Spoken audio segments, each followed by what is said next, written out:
दक्षिण गुजरात के मुख्य शहर नवसारी के 2000 साल से भी अधिक के इतिहास का सबूत है।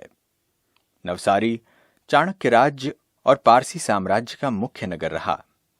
स्वतंत्रता के बाद नवसारी वडोदरा गायकवाड़ राज्य के अंतर्गत मुख्य व्यापारिक स्थान बन गया। नवसारी हीरों के व्यापार के लिए प्रसिद्ध है। यहां 9 विशेष तालाब थे, जिस कारण से इस शहर का नाम नवसारी रखा गया। राष्ट्रपिता महात्मा गांधी जी ने नमक आंदोलन साबरमती से शुरू करके नवसारी डांडी में ही इस आंदोलन का समापन किया। Father of Indian industry Jamshedji Tata Dadabhai Naoroji की भी जन्मभूमि है। संस्कार की नगरी नवसारी में प्रजापिता ब्रह्मा कुमारी ईश्वरीय विश्वविद्यालय के मुख्य संचालिका के रूप में आदरणीय गीता दीदी जी निमित्त हैं। आपका जन्म 1956 में मेरठ में हुआ।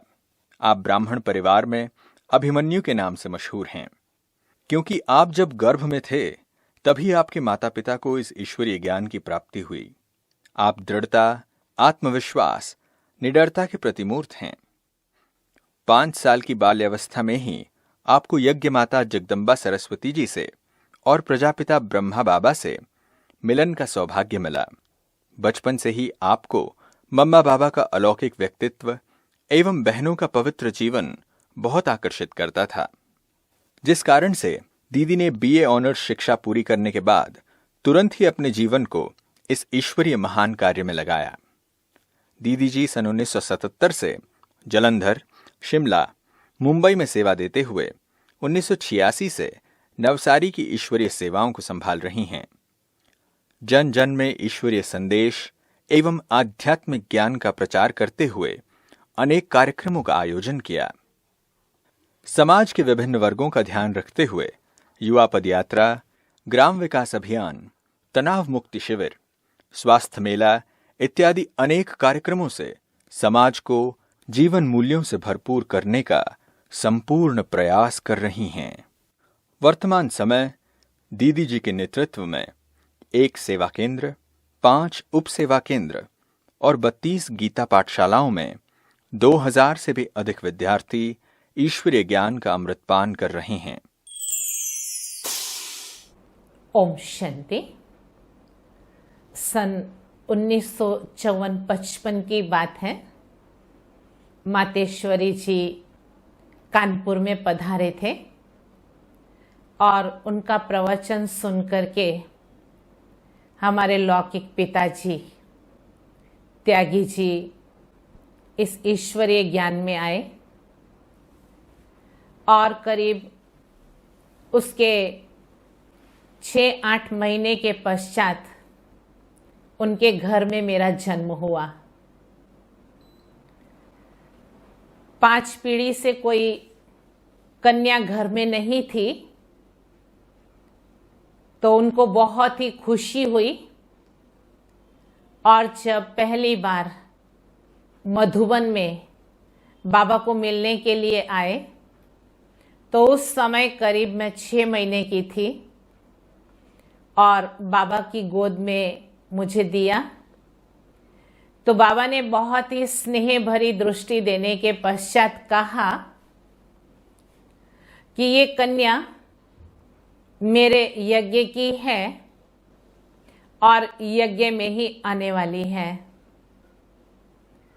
जैसे कि भाग्य विधाता ने अपनी गोद में लेकर के और भाग्य लिख दिया। और लौकिक घर में भी उसी अनुसार से ही पालना होती थी। लौकिक पिताजी के बुद्धि में यही था कि ये बाबा के यज्ञ की अमानत है, इसलिए इस अमानत को मुझे बाबा के यज्ञ में ही देना है। और बचपन से बहनों का प्यार, क्योंकि हमारे लौकिक घर में ही क्लास चलता था और उस समय दादियाँ हमारे घर में आया जाया करती थी, तो उनकी प्यार और पालना का बहुत ही सौभाग्य मिला। करीब मैं 5 साल की थी। उस समय मम्मा मेरठ में आई थी और मम्मा के आगमन की वहाँ तैयारियां चल रही थी, लेकिन बहुत छोटा होने के कारण से उसकी बहुत समझ तो नहीं थी।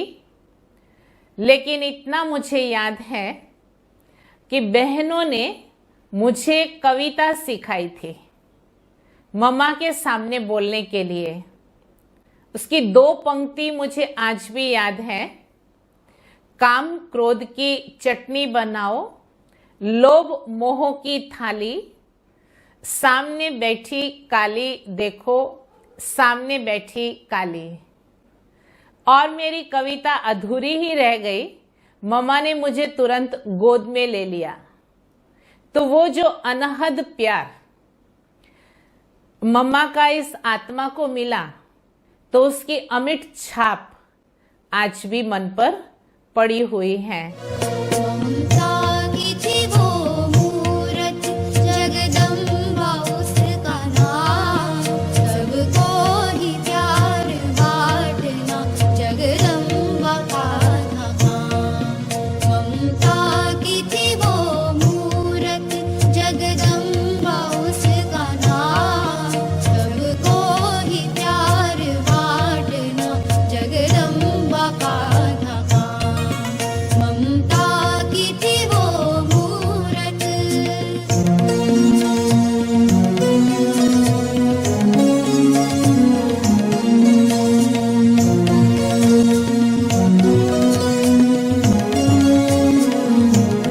मुझे याद है कि जब मम्मा मेरठ में आई थी तो हमारे घर पर भी आई थी और वहाँ बहुत बड़ा कार्यक्रम रखा हुआ था।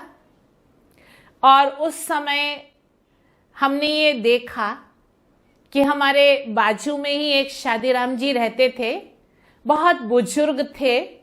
उस समय वो करीब 81 साल के होंगे, लेकिन जैसे ही उन्होंने मम्मा को देखा तो माँ माँ कह करके वो गदगद हो गए। तो मम्मा भले उम्र में छोटी थी, लेकिन मम्मा की पर्सनैलिटी, मम्मा के अंदर की जो दिव्यता थी, रूहानियत थी, वो हर एक को माँ का अनुभव कराती थी। किसी को ये मालूम नहीं होता था कि ये कन्या है, ये छोटी उम्र की लड़की है, लेकिन नहीं, मम्मा को देखने से ही हर एक के दिल के ये उद्गार निकलते थे, माँ। उस समय इतना ज्ञान और योग की गहराई तो नहीं थी, लेकिन छोटे बच्चे होने के कारण हम वहाँ पर सांस्कृतिक कार्यक्रम करते थे।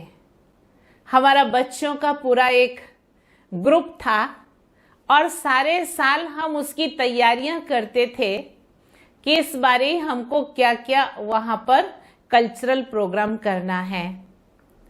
तो इस प्रकार से एक बाबा की जो खींच थी, आकर्षण थी, वो हमको मधुबन की ओर आने के लिए आकर्षित करती थी।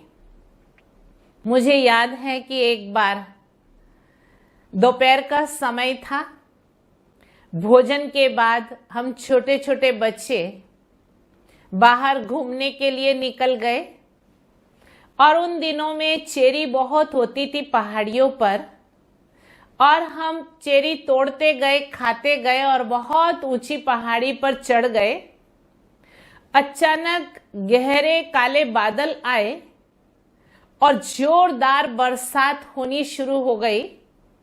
हम लोग सभी मधुबन की ओर दौड़े, लेकिन एक चिंता थी, यदि हमारी माता पिता देख लेंगे तो शायद आज हमको बहुत डांट पड़ेगी। लेकिन हुआ क्या, जैसे ही हमने मधुबन में पीछे के दरवाजे से एंटर हुए तो बाबा पीछे हाथ लगा करके आंगन में टहल रहे थे और बाबा की नजर हम बच्चों पर पड़ी और बाबा ने इतना प्यार से हमको बुलाया, आओ बच्चे, आओ बच्चे। तो जैसे कि जो मन के अंदर डर था वो तो एकदम खत्म हो गया और बाबा के प्यार ने बरसात के साथ साथ हमको अंदर तक भिगो दिया। बरसात ने तो बाहर का शरीर भिगोया था, लेकिन बाबा के प्यार ने हमारे अंतर मन को भिगो दिया। और बाबा, हम 4-5 बच्चे थे, हमको लेकर के अपने रूम में गए और उसी समय संतरी दादी को बुलाया और कहा कि इन सभी बच्चों के कपड़े चेंज कराओ। और हमको नई नई फ्रॉक संतरी दादी ने दी और फिर बाबा ने गरम गरम दूध मंगाया और हम सभी बच्चों को गरम गरम दूध पिला करके अपने ही रूम में रजाई उड़ा करके सुला दिया। जब शाम हुई तो माता पिता को ये चिंता लगी कि बच्चे आज बाहर गए हैं और आए नहीं हैं, इसलिए वो बाबा के पास आए और बाबा को कहा, बाबा आज तो बच्चे बाहर निकल गए हैं दोपहर के और अभी तक आए नहीं हैं। तो बाबा मुस्कुराए और बाबा ने कहा, बच्चे चिंता मत करो, सभी बच्चे मेरे रूम में सोए पड़े हैं। तो कैसे बाबा छोटे छोटे बच्चों को भी बहुत महत्व देते थे, रूहानी प्यार देते थे और उसी के कारण से बाबा के पास जाने की वो आकर्षण होती थी। तेरा वो प्यार है बाबा जो समझाया नहीं जाता, तेरा वो प्यार है बाबा जो समझाया नहीं जाता। बरस जाता है नैनों से वो बतलाया नहीं जाता, बरस जाता है नैनों से वो बतलाया नहीं जाता।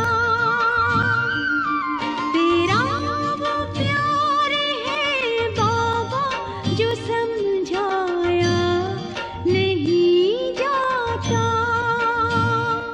मुझे याद है कि बाबा अपने रूम में होते थे तो हमको ऐसे होता था हम भी बाबा के पास रूम में जाएं, लेकिन जो उनकी संभाल करने वाली हमारी लच्छू दादी थी वो हमेशा हमको रोकती थी कि बाबा आराम कर रहे हैं, उनके आराम में कहीं खलेल ना पहुंचे। लेकिन हम भी मजबूर थे, उस स्नेह के बंधन में बंधे हुए थे और हम भी जैसे ही लच्छू दादी इधर उधर होती थी और हम बाबा के रूम में घुस जाते थे। लेकिन बाबा के रूम में हमारा स्थान आज भी जो बाबा के रूम में खटिया है उस खटिया के नीचे होता था। इतना हमको एहसास था बच्चे होते हुए भी कि बाबा को डिस्टर्ब नहीं करना है, इसलिए एकदम दबे पांव से हम बाबा की खटिया के नीचे बैठ जाते थे और बाबा आंख बंद किए हुए खटिया पर लेटे होते थे। लेकिन मुझे मालूम नहीं कैसे बाबा को मालूम पड़ता था कि हम खटिया के नीचे हैं और इसलिए बाबा फिर ऐसे खटिया के नीचे हाथ डालते थे और कहते थे, बच्ची आ गई हो। तो हमको बड़ा आश्चर्य भी होता था और खुशी भी होती थी।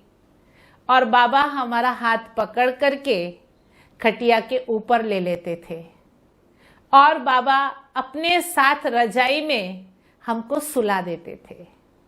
बाबा तो सोते नहीं थे, बहुत थोड़ा समय आराम करते थे और बाबा तो उठ के चले जाते थे और हम बाबा की खटिया पर आराम से सोए होते थे। और जब लच्छू दादी को मालूम पड़ता था तो हमेशा यही बोलती थी, कहाँ से घुस गई है। लेकिन हम भी क्या करें, हम भी मजबूर थे। वो बाबा के प्यार में खींच करके हम भी बाबा के रूम में चले जाते थे। तो इस प्रकार बाबा छोटे छोटे बच्चों को जो स्नेह देते थे, उस स्नेह ने हमारे दिल के अंदर एक घर कर लिया था।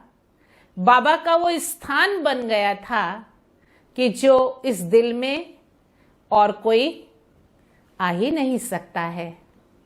मुझे याद है, मैं बहुत छोटी थी, करीब 10-11 साल की होंगी उस समय, और हम हिस्ट्री हॉल से क्लास करके बाहर निकले तो बाबा ने इशारे से मुझे बुलाया और कहा, बच्ची 12 बजे बाबा के पास आ जाना भोजन करने के लिए।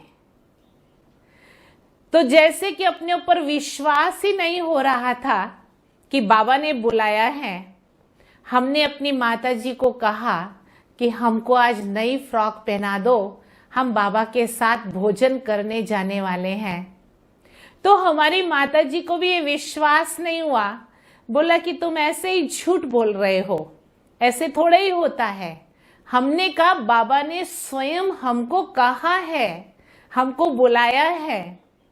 और हम 12 बजे का इंतजार करने लगे बेसब्री से कि कब 12 बजे और हम बाबा के पास भोजन करने के लिए जाएं।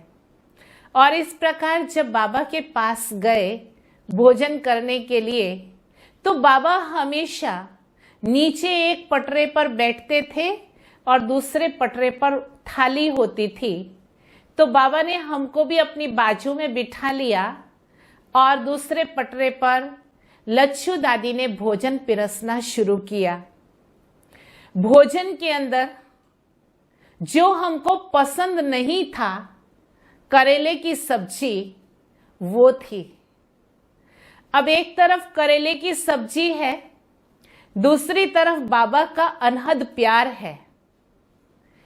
तो इतना सेंस है कि उठ के भाग नहीं जाना है। और जब भोजन पूरा पिरसा गया तो बाबा ने बहुत प्यार से दृष्टि दी और बाबा ने कहा, आज बाबा अपनी बच्ची को अपने हाथों से गिट्टी खिलाएगा। और बाबा ने रोटी के साथ करेले की सब्जी हमारे मुख में डाली। सचमुच जो भक्ति में गायन है कि मीरा विष का प्याला पी गई, परमात्मा प्यार में, कृष्ण के प्यार में, तो हमको भी वो करेला एक अमृत बन गया। तो कैसे बाबा अपने बच्चों को प्यार प्यार से ये सिखाते थे, जिससे हम हर सिचुएशन में एडजस्ट हो सके। वो संस्कार बचपन से ही बाबा ने हमारे अंदर डालना शुरू कर दिया था। तो इस प्रकार बाबा के प्यार में हम इतने बंध चुके थे कि दुनिया में हमको कोई भी जैसे कि खींच नहीं सके। भले कॉलेज में पढ़े लिखे, लेकिन जो बाबा की पर्सनैलिटी थी, जो बाबा के अंदर दिव्यता थी, जो रूहानियत थी, वो आज सारे विश्व में मैं दावे से कह सकती हूँ कोई पर्सनैलिटी नहीं है। भले कोई कितना भी सुंदर होगा, भले कोई कितना भी गुणवान होगा, लेकिन बाबा जैसी पर्सनैलिटी, जो संपन्न स्वरूप, वो आज कहीं भी मुझे तो दिखाई नहीं देती है। आँखों में बाबा तेरी जाने हैं कितने जलवे, आँखों में बाबा तेरी जाने हैं कितने जलवे, देखा है हमने इनसे जग को निहाल करते। आँखों में बाबा तेरी जाने हैं कितने जलवे, देखा है हमने इनसे जग को निहाल करते। आँखों में बाबा तेरी, आँखों में बाबा तेरी। क्योंकि एक बार निश्चय पक्का बैठ गया। पहले तो सिर्फ प्यार और पवित्रता के कारण था, लेकिन फिर ज्ञान की समझ के कारण से जो निश्चय हुआ, वो निश्चय कोई हिला नहीं सका। और ये होता था कि हमको भी जीवन में कुछ नए कार्य करने हैं। दुनिया जैसे जीती है कि जन्म हुआ, बड़ा हुआ, शादी की, बूढ़ा हुआ, फिर मर गया। तो यही जीवन हमने भी जिया तो क्या फायदा। इसलिए हमको कुछ नया करने का अंदर में होता था, और वो हमको रास्ता ब्रह्मा कुमारी ईश्वरीय विश्वविद्यालय में मिल गया। कि कैसी भी परिस्थितियाँ आती हैं, चुनौतियाँ आती हैं, उसको स्वीकार करके उसको पार करना और हर एक के जीवन में उमंग और उत्साह और हिम्मत भरते रहना, ये खास विशेषता हमने उनके जीवन में देखी।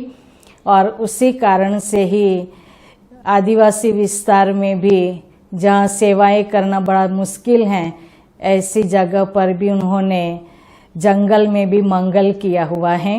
दीदी जी के अंदर परखने की शक्ति बहुत ज़बरदस्त है, और दीदी जी किसी भी व्यक्ति को ज्ञान में कैसे लाना है, कैसे उनको कन्विंस करना है, बहुत अच्छी तरह से करा देते हैं। और अलौकिक माँ की तरह बहुत अच्छी हम सब बहनों को पालना भी देते हैं। मुझे दीदी जी की पर्सनालिटी बहुत ही अच्छी लगती है।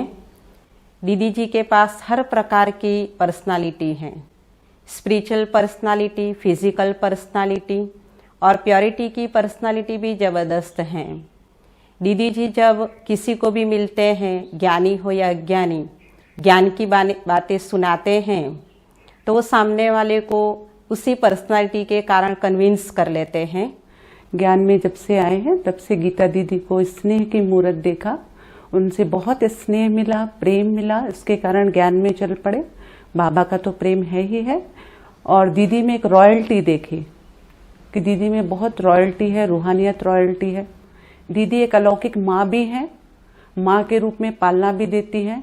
हम लौकिक परिवार में अगर कोई समस्या आती है तो उसका समाधान भी दीदी दे देती हैं, तो इससे हमारा जीवन काफ़ी सरल हो जाता है। दीदी जी हमारे लिए न केवल दीदी है, लेकिन हमारी माँ के समान है। दीदी जी ज्ञान की सरिता है, ज्ञान की गंगा है।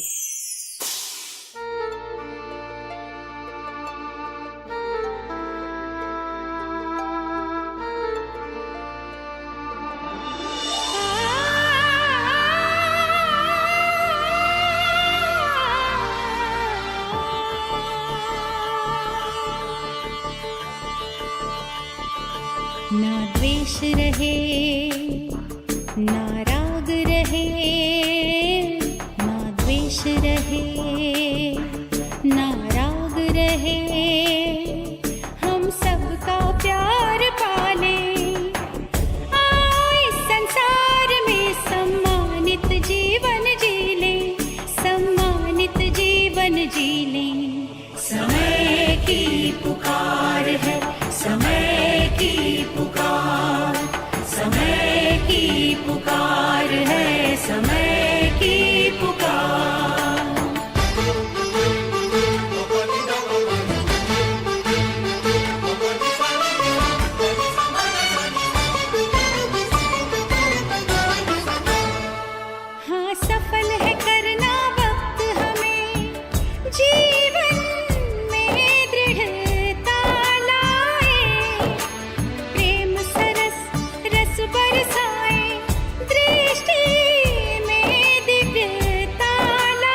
का आदर कर ले।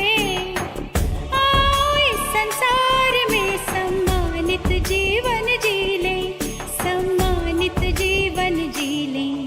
समय की पुकार है, समय की पुकार, समय की पुकार है, समय की पुकार।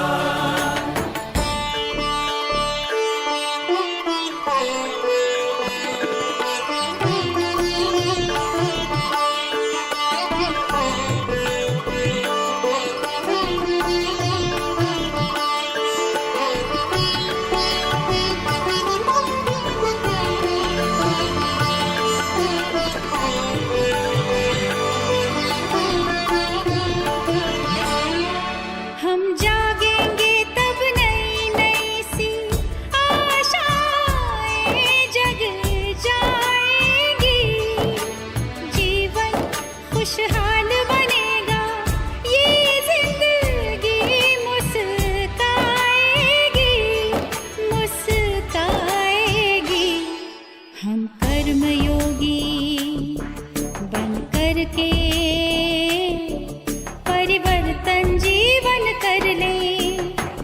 आओ इस संसार में सम्मानित जीवन जी ले, सम्मानित जीवन जी ले। समय की पुकार है, समय की पुकार, समय की पुकार है, समय की पुकार। ना द्वेष रहे